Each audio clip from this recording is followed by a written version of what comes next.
And friends, good morning. Defence commando channel में आप सभी का स्वागत है। मैं इस वीडियो के माध्यम से आपको बिहार में भी वैकेंसी आई है जो कि आपकी बहुत ही बड़ी बहाली है जो बिहार सिविल कोर्ट के लिए है। और ये सिविल कोर्ट की बहाली जो है बहुत दिनों की बाद आई है। किस किस पोस्ट के लिए कितना एज होगा, क्या क्वालिफिकेशन होगी, उसका सिलेक्शन प्रोसेस क्या होगा, किस प्रकार से उसका जो एग्जाम्स लिए जाएंगे, उसका टोटल टर्म एंड कंडीशन क्या होगा, इससे रिलेटेड मैं आपको सारी वीडियोज में इसमें जानकारी देने वाला हूँ। ये वीडियो आपके लिए बहुत ही इंटरेस्टिंग और बहुत ही मज़ेदार होने वाली है। ये आपके लिए बहुत ही बेहतरीन एक पोस्ट है। आपको अगर इसमें सिलेक्शन होता है तो बहुत ही अच्छा जॉब है जो आपके लिए बहुत ही बेहतरीन होगा आपके करियर के लिए। ठीक है, तो आप यहाँ पे सबसे बड़ी बात है कि किस किस पोस्ट के लिए वैकेंसी चाहिए, कितनी सीट है, एज कितना रखा गया है, कितना आपको उसमें पैसे लगेंगे उस फॉर्म को फिलअप करने में, और उसकी क्राइटेरिया क्या है, किस तरह से उसका सिलेक्शन प्रोसेस होगा तीनों पोस्ट के लिए, उसमें कितने मार्क्स के आपको इंटरव्यू लिए जाएंगे, कितने मार्क्स का आपको जो है पीटीए मेंस वगैरह जो भी है उसको सिलेक्शन का प्रोसेस किस प्रकार से होगा, वो सारी जानकारी मैं आपको इस वीडियो के माध्यम से दूंगा। तो ये वीडियो को आप कंटिन्यूअसली देखिएगा, तभी आपको समझ आएगी कि आपको फॉर्म डालना है या नहीं डालना, आप इसके लिए कितना एलिजिबल है, आप इसके लिए एबल है या नहीं है। इससे रिलेटेड मैं सारी जानकारी आपको इस वीडियो में देने वाला हूँ। तो यहाँ पे वैकेंसी जो निकली वो 3 पोस्ट के लिए मेनली निकली है। एक स्टेनोग्राफर के लिए निकली है जो आप यहाँ पे देख सकते हैं कि ये स्टेनोग्राफर की मतलब पीडीएफ है। दूसरी वैकेंसी क्लर्क के लिए निकली है जो आपको पोस्ट जो है क्लर्क के सबसे बेटर पोस्ट है। ठीक है, स्टेनोग्राफर। और एक दूसरा रीडर की वैकेंसी निकली है। रीडर मतलब होता है जो आपको जज साहब के मतलब समक्ष जो रहते हैं वो रीडर के रूप में काम करते हैं, जिसको डिस्पोजिशन राइटर भी बोला जाता है। तो इन 3 पोस्ट के लिए वैकेंसीज निकली है। तो इसका तीनों का सिलेक्शन क्या एक ही प्रकार से होगा, रिटर्न एक ही तरह से होंगे, किस तरह से इसका जितनी भी चीज़ें हैं, क्या एज है, SC ST के लिए क्या एज है, आपको जनरल EWS के लिए क्या एज है, सारी चीज़ें मैं आपको बताना चाहता हूँ। तो ठीक है, तो यहाँ पे आपको जो स्टेनोग्राफर का जो लेवल होगा वेतन का वो आपको देखिए लेवल 4 होगा जो 25,500 से लेकर 81,100 रुपये की मतलब होगा। मैं मिनिमम से लेकर मैक्सिमम तक यहाँ बताया गया है। स्टेनोग्राफर की पोस्ट की अगर बात किया जाए तो यहाँ पे आप पोस्ट देख सकते हैं कितना दिया गया है, तो 1562 दिया गया है। ठीक है, दूसरी पोस्ट की मैंने बात किया था कि क्लर्क, तो क्लर्क की पोस्ट के लिए आपको मैंने बताया था कि कितनी पोस्ट है, तो क्लर्क के लिए 3325 पोस्ट है।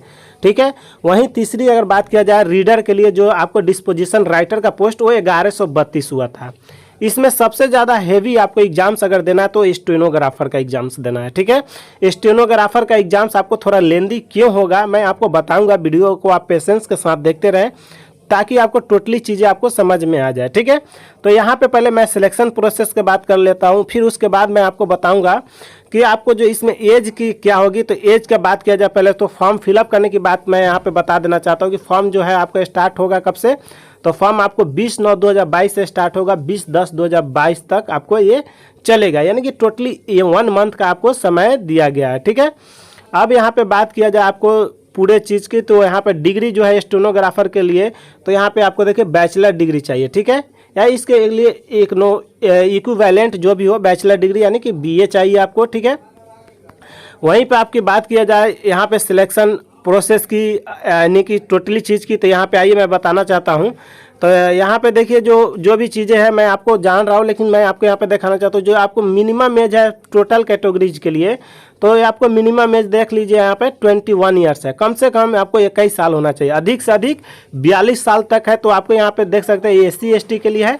ठीक है, और यहाँ पे अनरिजर्व्ड बैकवर्ड कास्ट के लिए आपको 40 साल है। ठीक है, 40 साल है। और यहाँ पे अनरिजर्व्ड मेल के लिए 37 साल है। ठीक है, बाकी के लिए तो 40 साल ही है। तो यहाँ पे आप देख सकते हैं इस जो आपकी एज लिमिट की बात किया जाए तो यहाँ पे एज से रिलेटेड जो भी प्रॉब्लम्स थी मैंने उसको बता दिया।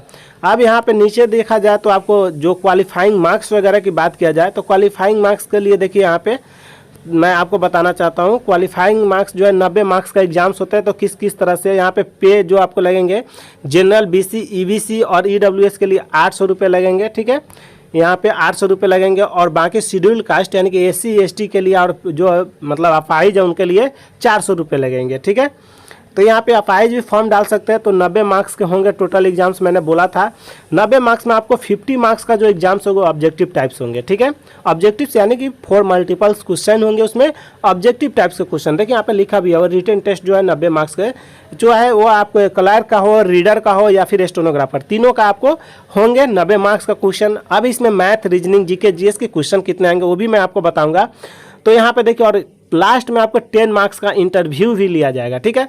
और मैक्सिमम सिलेक्शन मार्क्स आपको 40% होगा। 40% से कम मार्क्स जिसका आएगा उसको आपको मतलब सिलेक्शन नहीं होगा, उसको रोक दिया जाएगा। ऐसे तो आपको कटा पे डिपेंड रहता है, लेकिन कम से कम पासिंग मार्क्स आपको 40% रहना चाहिए।